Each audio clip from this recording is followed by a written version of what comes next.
Queen sat on her throne and stared at nothing. The great hall of the palace was empty now. No advisors, no servants, no music. For 30 cycles, she had refused to let anyone play the crystal songs that her people loved so much. Music reminded her of, everything reminded her of. Her daughter had been gone for 30 years. They were an old race. They had traveled the stars for 10,000 years. They had seen empires rise and fall.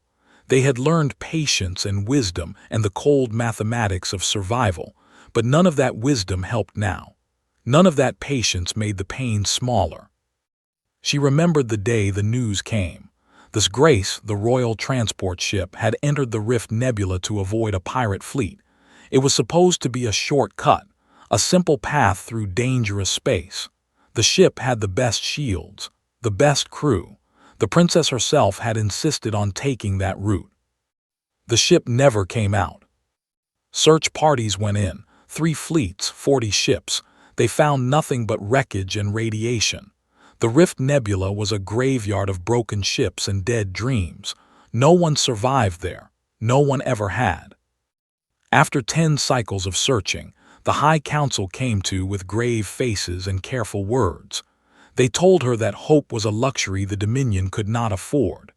They told her that the princess was dead. They told her it was time to sing the passing song and let join the ancestors. Had thrown them out of her throne room. She would not sing the passing song. She would not light the funeral flames. She would not accept that her daughter was gone. The council called it denial. Her advisors called it madness, but knew something they did not. Deep in her chest, where her 2 hearts beat together, she could still feel a tiny thread, a connection. The bond between mother and daughter that they shared. Was alive somewhere somehow, she was alive. But 30 years had passed and no proof had come, began to doubt herself. Perhaps she was mad. Perhaps the thread she felt was just memory. Perhaps hope really was a luxury she could not afford. She stopped eating properly. She stopped sleeping through the night. She stopped caring about the Dominion and its politics and its endless demands. Her ministers ran the government while she sat in darkness and waited for news that never came. The other races of the galaxy watched and whispered. The Queen had lost her mind, they said. She was broken by grief. She would need to be replaced soon. The Dominion needed strong leadership, not a mother who could not let go. Heard the whispers, she did not care. On the day that changed everything, she was sitting in her usual spot. The throne room was dark except for a single light above her head. She had not moved in 6 hours. She had not spoken in 2 days. A servant appeared at the door. He was young and nervous and clearly afraid to disturb her. "Your Majesty," he said, his voice shaking, "the human ambassador requests an audience." Did not look at him, send him away. "He says it is urgent, Your Majesty, he says." The servant paused. "He says he has news of this Grace." For the first time in months, moved. She turned her head slowly and looked at the servant with all 4 of her eyes. The young stepped back in fear. "What did you say?" "The human ambassador, Your Majesty. He says he has news of your daughter's ship." Stood up, her legs were weak from sitting so long. Her body ached from neglect, but something burned in her chest now, something that felt almost like hope. "Send him in." The servant ran to obey. Humans were a strange species. They had only been in space for 500 years. They were loud and messy and made terrible decisions. The elder races tolerated them the way one tolerates a child who does not know better. They were too young to matter, too weak to threaten anyone, too foolish to take seriously. But they were also stubborn. They had learned that much. When humans wanted something, they did not stop. They did not calculate odds or measure risks. They just kept pushing until they got what they wanted or died trying. Ambassador walked into the throne room like he owned it. He was tall for a human, with dark hair and tired eyes. His left arm was wrapped in medical bandages. A crude mechanical device had replaced his right eye. He looked like he had walked through a war zone. He bowed, but not very deeply. Humans never bowed properly. "Your Majesty," he said, "thank you for seeing me. You have news of my daughter's ship." It was not a question. "I do," straightened up and met her gaze without fear. Most species could not look at a queen directly. Humans never seemed to have that problem. 3 months ago, my ship detected a distress signal. It was old, very old. It came from inside the Rift Nebula. Felt her hearts beat faster. Many have claimed to find signals. All were false. "I know, but I did not just find a signal, Your Majesty. I went in." The words hung in the air. No one went into the Rift Nebula. No one survived the gravitational storms and radiation waves, and the 1,000 other ways that place could kill a ship. "You lie," said, but her voice was not certain. "I do not," reached into his coat and pulled out a small object. He held it up so she could see. It was a medallion, silver and crystal, shaped like a star with 8 points, the royal seal of the princess.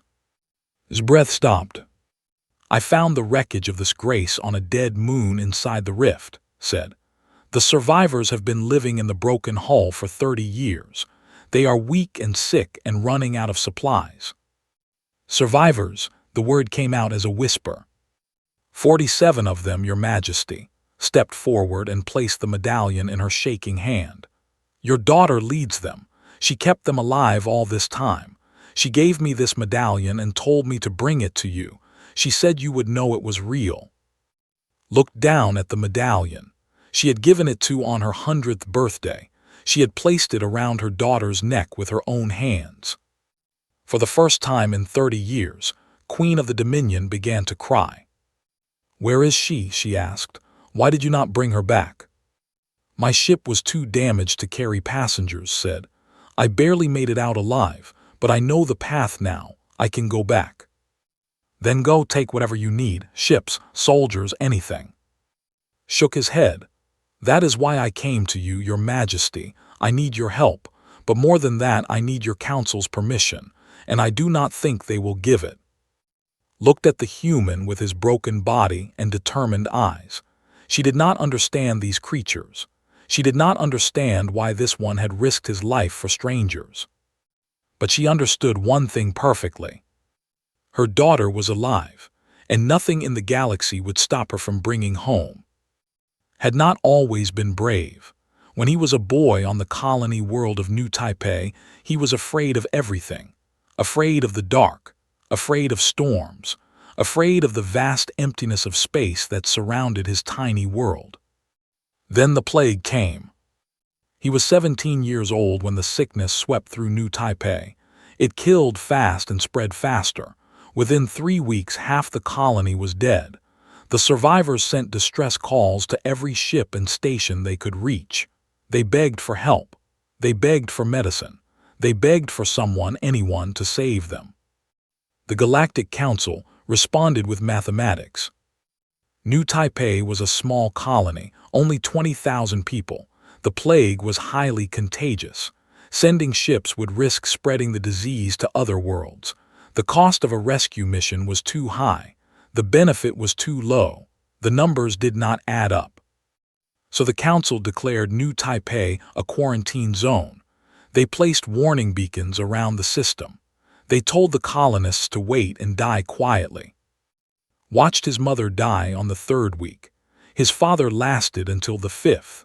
His little sister held on until the 7th week, coughing blood and asking him why no one was coming to help. He had no answer for her.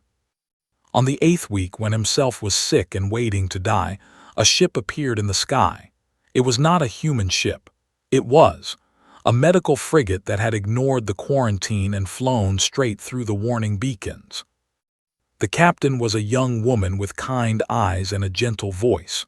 Her name was, she was a princess, though she did not mention that. She just walked through the colony with her medical team and started saving lives. The council was furious. They threatened sanctions. They threatened to expel them from trade agreements. They demanded to know why the Dominion had risked galactic security for a worthless human colony. Princess answered them with 3 words: They were dying. That was all, no calculation, no mathematics, just simple truth. They were dying and she could help, so she helped. Never forgot that. 20 years later, when he became an explorer and scientist, he made a promise to himself. He would never let the mathematics decide who deserved to live. He would never look at a distress call and calculate whether the cost was worth the benefit. When his ship detected the old signal from the Rift Nebula, he did not think about the odds. He did not calculate the risks. He just changed course and flew straight in. The Rift was worse than any story he had heard. Gravity wells that could crush a ship like paper. Radiation storms that could cook a crew in minutes. Navigation was impossible because the stars themselves seemed to move. Every sensor gave false readings. Every computer gave wrong directions.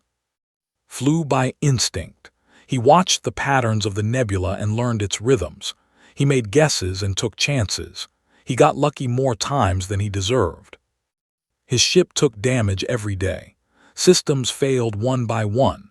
His left arm was broken when a console exploded. His right eye was destroyed by a radiation flash. He patched himself together with emergency supplies and kept flying.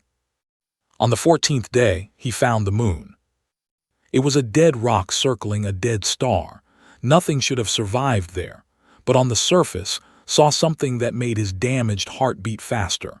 A ship, broken and burned and half buried in dust, but still recognizable. Thus Grace. He landed his crippled ship and walked across the barren surface. His suit was leaking. His oxygen was low. He had maybe 2 hours before he died on this forgotten rock. The airlock of the crashed ship was sealed but not locked. He forced it open and stepped inside. They were waiting for him. 47 survivors. Mostly, but also some and 2 humans who had been passengers on the Grace. They were thin and sick and dressed in rags made from old uniforms. They looked at him with eyes that had forgotten how to hope. And standing at their front was a woman. She was older than he remembered. Her skin had lost its glow. Her body was bent from years of hardship, but her eyes were the same, kind and determined and full of quiet strength. "Princess," said. She stared at him for a long moment. Then she laughed. It was a rough sound, like she had forgotten how. "A human," she said. "After 30 years a human comes." "You saved my colony once," said. "You saved my life. I thought I would return the favor." Walked toward him slowly. She reached out and touched his face, as if making sure he was real. "I remember New Taipei," she said softly. "I remember a sick boy who asked me why I came. You said it was because we were dying." "Yes," she smiled, and for a moment she looked like the young princess he remembered. "I did not expect you to remember that." "I remember everything about that day. It changed my life." Looked at his damaged body, his broken arm, his missing eye, his leaking suit. "You came alone," she said. "Through the rift. That is impossible." "Humans do not believe in impossible." "No," said. "I suppose you do not." She led him deeper into the crashed ship. She showed him how they had survived. They had sealed off the damaged sections. They had recycled every drop of water and every breath of air. They had grown food in artificial soil made from ground-up cargo containers. They had done the impossible every day for 30 years. "We never gave up hope," told him. "We knew someone would come. We just had to survive long enough." Looked at the tired, starving survivors. He looked at the princess who had kept them alive through sheer will. He felt shame for his species and every other race that had written these people off as dead. "My ship is damaged," he said. "I cannot take you all with me, but I can go back. I can bring help." "The rift will kill you." "Maybe, but I made it in. I can make it out." He took her hand. "I will come back for you, I swear it." Removed her medallion, the silver and crystal star that marked her as a princess of the Dominion. She placed it in his palm. "Give this to my mother," she said. "Tell her I am alive. Tell her I am waiting." Closed his fingers around the medallion. He felt the weight of the promise in his hand. "I will tell her," he said, "and then I will come back, no matter what it takes." He left the survivors with what supplies he could spare. Then he climbed back into his broken ship and flew into the hell of the Rift Nebula once more. The journey out was worse than the journey in. His ship was dying around him. His body was failing. He flew for 11 days without sleep, without hope, with nothing but stubbornness keeping him alive. When he finally emerged from the rift and saw clear stars again, he wept. Then he set course for He had a promise to keep. The High Council of the Dominion met in the Chamber of Stars. It was a great round room with a ceiling that showed the entire galaxy. The most powerful leaders of the Dominion sat in a circle, their faces serious and their minds already made up. Queen stood in the center of the room. She had not stood here in 30 years. She had avoided this place and these people and everything they represented. But now she had no choice. Stood beside her. He looked small and broken among the tall, elegant, but he stood straight and did not lower his eyes. "The princess lives," said. Her voice was strong for the first time in years. "This human has seen her. He has spoken with her. He carries her royal medallion." She held up the silver star. Every member of the council recognized it. "We must send a rescue fleet," continued. "Today, now, every moment we wait is a moment my daughter suffers." The High Admiral rose from his seat. He was old and careful and had led the fleets for 200 years. His name was, and he had always been a friend to the Queen. "Your Majesty," he said gently, "I understand your pain, we all do, but what you ask is not possible." "Not possible?" Eyes flashed with anger. "This human did it alone in a damaged ship with no support." "And he nearly died," gestured at, "look at him. He lost an arm, he lost an eye, his ship is destroyed. If he had carried passengers, they would all be dead." "Then send better ships, send more ships." "We have sent ships before, Your Majesty. We sent 40 of them. None returned," shook his head. "The Rift Nebula cannot be crossed, it is a law of nature." "I crossed it," said. The council turned to look at him. Most of them had never heard a human speak in this chamber. Some of them had never spoken to a human at all. "You are one man in one ship," said. "You took insane risks that no fleet could take. You flew without plan or reason. You survived by pure luck." "Maybe," agreed, "but luck is still survival and I can do it again." "No," his voice was firm. "The Dominion will not throw away ships and lives on a fool's errand. The mathematics do not support it." Stepped forward. "Mathematics? You speak of mathematics while my daughter rots on a dead moon." "I speak of reality, Your Majesty," met her gaze sadly. "If we send a fleet into the rift, we will lose hundreds of ships, thousands of crew, and we may still fail to reach the survivors. The cost is too high, the risk is too great." "So you will do nothing?" "I will protect the Dominion from a disaster that would weaken us for generations." Looked around the room. She saw the same expression on every face: agreement, caution, the cold mathematics of acceptable losses. "And what of my daughter?" she asked. "What of the 47 souls who have waited 30 years for rescue?" Lowered his eyes. "I am sorry, Your Majesty, truly, but we cannot sacrifice thousands to save dozens. It is not logical, it is not wise." "It is not kind," said quietly. "Kindness is a luxury we cannot afford." The Queen stood silent for a long moment. Then she turned and walked out of the chamber, followed her. They walked through the palace corridors without speaking. Servants and guards stepped aside, sensing the Queen's fury. Finally, they reached a balcony that looked out over the capital city. Millions of lights sparkled in the darkness below. "They will not help," said.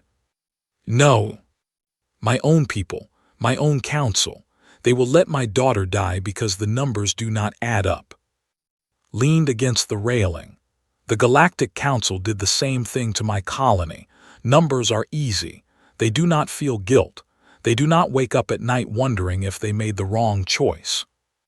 How did you survive when the council abandoned you? Someone broke the rules, smiled. A princess who did not believe in mathematics. Closed her eyes.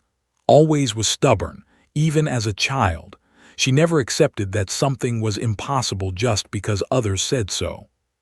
She learned that from someone. The queen looked at the human. He was battered and exhausted and should have been in a medical ward. But he stood there on her balcony, still planning, still fighting. Why, she asked. Why do you care so much? Your people have nothing to gain from this. The Dominion has ignored humanity for centuries.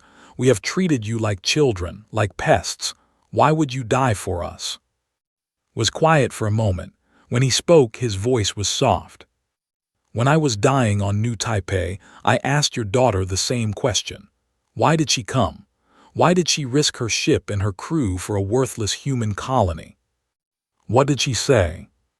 She said because you were dying and I could help. Turned to face the queen. That is all. That is the whole reason. No mathematics, no calculations, just simple kindness. Felt tears building in her eyes. And now you will show the same kindness to her. I will try, with or without your council's help. One ship, one human against the rift itself. I will not be alone. Pulled out a communication device. I sent messages to every human ship in the sector, told them what I found, told them what I needed. And 3 ships answered. A research vessel, a mining ship, and an old freighter. 43 volunteers total. They are on their way here now. Stared at him. 43 humans, that is all. That is enough. The rift will destroy you. Maybe, but we will try anyway. Put the device away. Your council looks at the rift and sees certain death. They calculate the odds and find them hopeless. But humans do not think that way. We see a challenge, a problem to solve. We are too stubborn to quit and too stupid to be afraid. That is madness. Yes, agreed. But it is the only kind of sanity that matters. Looked out at the city lights, her people, her responsibility. Her council had forbidden her from helping, but she was still the queen. I cannot give you ships, she said slowly, but I will not stop anyone who wishes to volunteer. That is all I ask. And she turned to face him. Bring my daughter home. The human bowed. It was still not a proper bow, but somehow it felt more respectful than anything the council had shown her. I will, he said, or I will die trying. He walked away, already planning, already fighting. Watched him go and felt something she had not felt in 30 years. Hope. The human ships were not impressive. The research vessel Curiosity was small and covered in sensor equipment. The mining hauler Iron Promise was old and slow, built for carrying rocks, not rescuing royalty. The freighter Defiance looked like it might fall apart if someone sneezed too hard. But they came. That was what mattered. Captain commanded the Defiance. She was 50 years old with gray hair and hands from a lifetime of hard work. When explained the mission, she laughed. You want us to fly into a graveyard where thousands of ships have died, she said, to rescue people that everyone else has given up on, with these 4 broken ships. Yes, said. And the odds of survival? Very low. Looked at her crew, 12 humans who had volunteered for this insanity. They looked back at her with steady eyes. Well, she said, I have always hated math anyway. When do we leave? They left 3 days later. The council pretended not to notice, but 3 young officers appeared at the launch pad, dressed in civilian clothes. We resigned our positions, said their leader, a female named. The council cannot stop us now. You could die, told her. We could, but the princess saved many lives during her time in the fleet. She treated us like equals, like friends, lifted her chin. We will not abandon her. So there were 46 of them in total, 43 humans and 3, in 4 ships that were held together by hope and stubbornness. Queen watched them leave from her balcony. She stood there until the ships disappeared into the darkness of space. Then she went to her private chapel and began to pray. The journey into the Rift Nebula was exactly as terrible as had warned them. On the first day, the radiation alarms never stopped screaming. The ship's shields burned hot as they blocked wave after wave of deadly energy. The crew took turns sleeping in radiation shelters, grabbing rest in 2-hour shifts.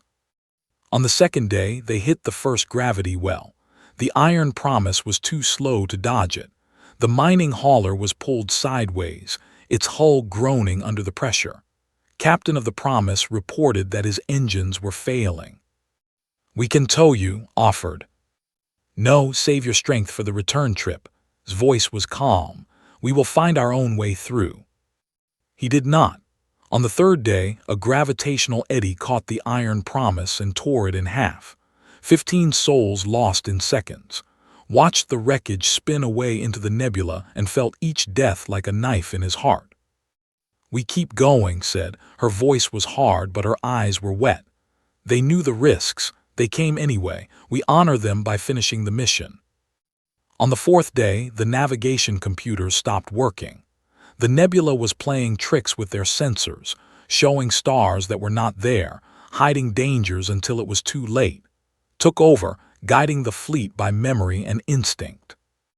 On the fifth day, they found a path through a radiation storm. The Curiosity's shields failed halfway through. Captain Lewis made a choice. She turned her ship to block the worst of the storm, using her own vessel as a shield for the others. The Curiosity survived, but barely. Half its systems were dead. Half its crew was injured. Lewis reported that they could fly but not fight. If anything else went wrong, they would be helpless.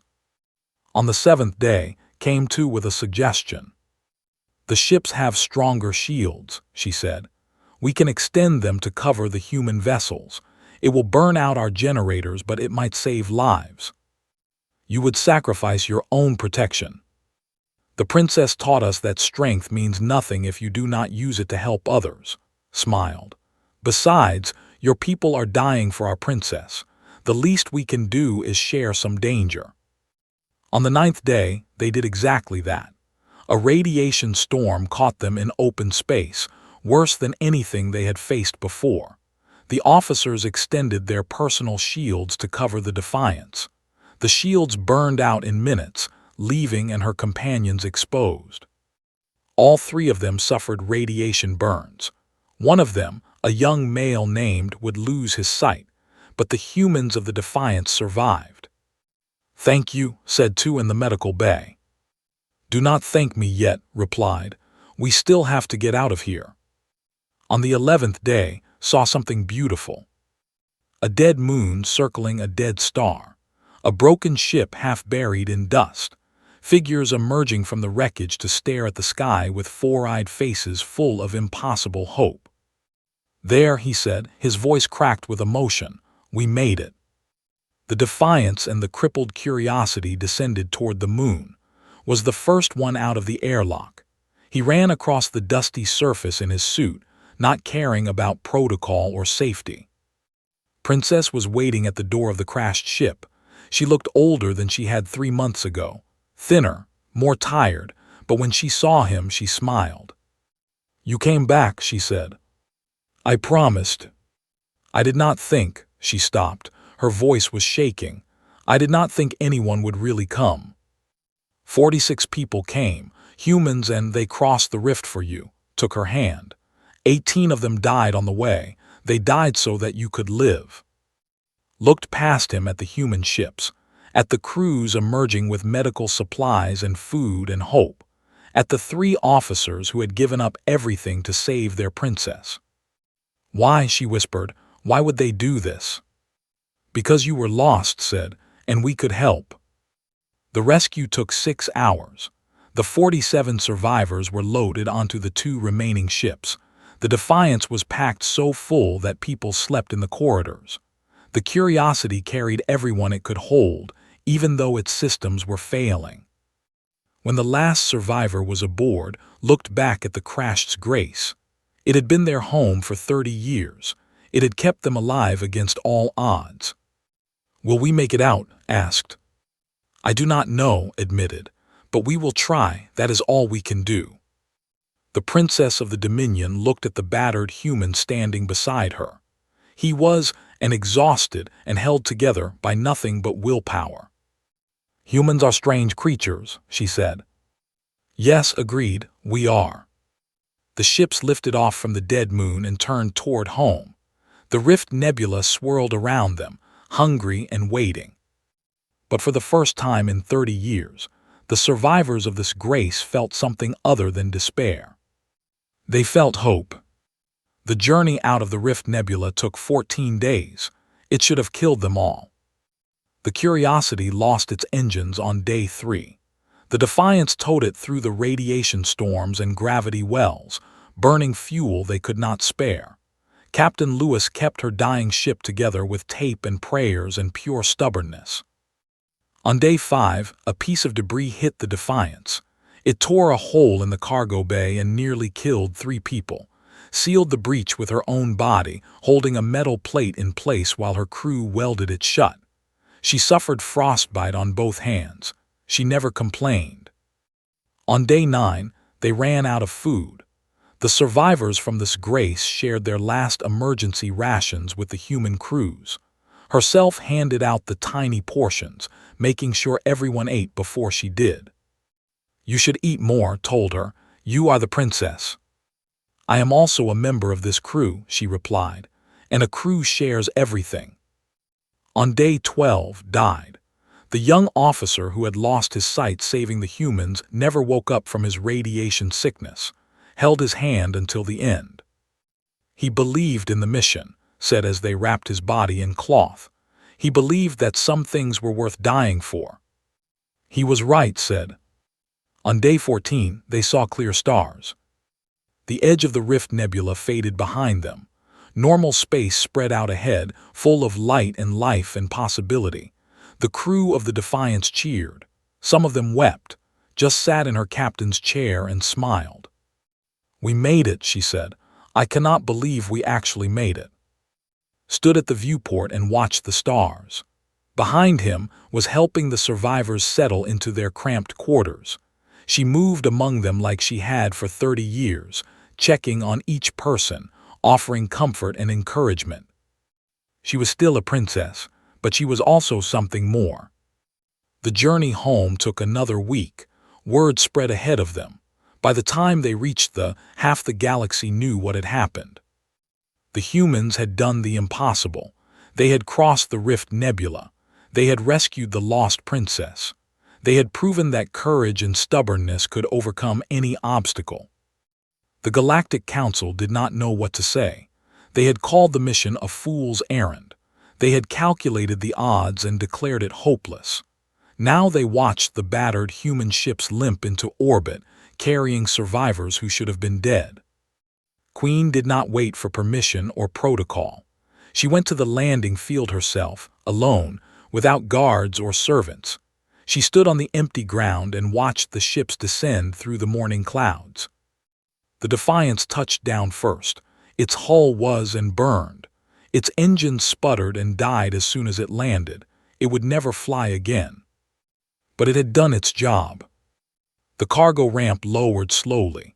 Figures emerged into the sunlight. Humans and thin and tired and alive. They squinted at the bright sky like they had forgotten what real sunlight looked like. And then appeared. She walked down the ramp on unsteady legs. She wore the same rags she had worn for 30 years, patched and repatched until almost nothing original remained. Her skin had lost its glow. Her body was bent with exhaustion. But she was alive, she was home. Did something no monarch had done in recorded history. She ran. She ran across the landing field like a child. She ran past the guards who tried to follow her. She ran until she reached her daughter and pulled her into an embrace so tight that neither of them could breathe. She whispered, "My mother," the princess's voice cracked. "I knew you would come. I knew you would never give up." "I almost did," pulled back to look at her daughter's face. "I almost stopped believing." But you did not. No, because of him. Looked past that, who was helping the other survivors down the ramp, because a human refused to let hope die. Mother and daughter held each other for a long time. Around them, the survivors reunited with families who had mourned them for 3 decades, children who had become adults, parents who had grown old waiting, friends who had never stopped hopping. The High Admiral arrived an hour later. He walked through the crowd of survivors with a face full of shame.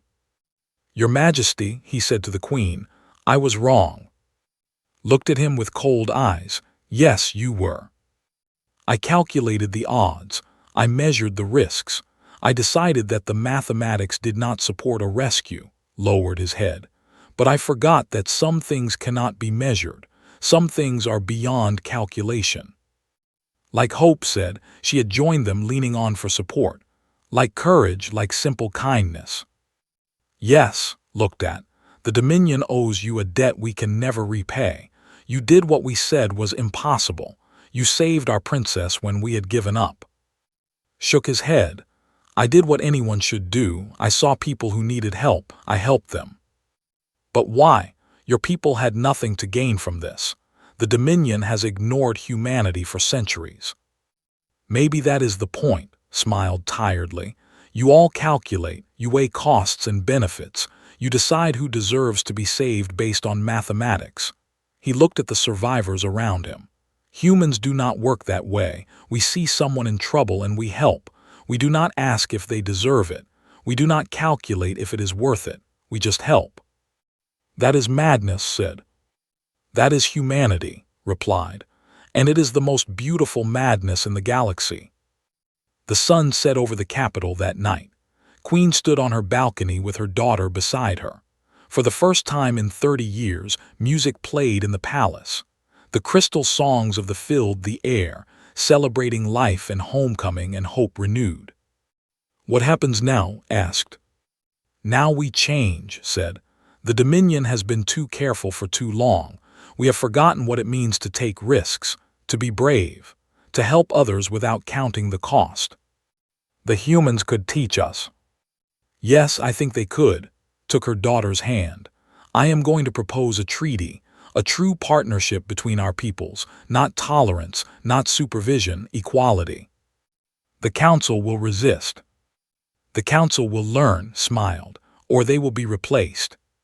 Far below stood with his crew, watching the celebration. Was beside him, her bandaged hands wrapped around a cup of wine. "We lost 18 people," she said. 18 good people who believed in this mission." "I know. Was it worth it?" Looked up at the palace.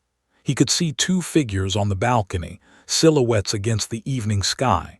A mother and daughter, together again after 30 years of separation. "Yes," he said, "it was worth it." Nodded, "I think so too." 10 years later, the Treaty of Shared Stars was signed between the Dominion and the United Human Colonies. It was the first equal partnership between humans and an elder race, the beginning of something new. Princess insisted on one provision. Any vessel in distress would receive aid. No more calculations.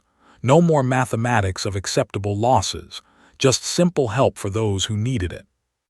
They called it the doctrine. And across the galaxy, species who had once dismissed humans as children began to see them differently. They saw courage. They saw stubbornness. They saw a people who would fly into hell itself to save strangers. They saw friends. The Queen smiled when she heard the news. She stood on her balcony, listening to the crystal songs, and remembered a broken human who had walked into her throne room and refused to accept the impossible. "Thank you," she whispered to the stars. "Thank you for teaching us how to hope again." Somewhere out in the galaxy, on a small research ship exploring new worlds, sneezed.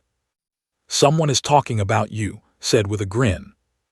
Laughed, "Probably someone complaining about my navigation." But deep down, he knew the truth. The galaxy was changing. And it was changing because 46 crazy people had decided that the mathematics did not matter.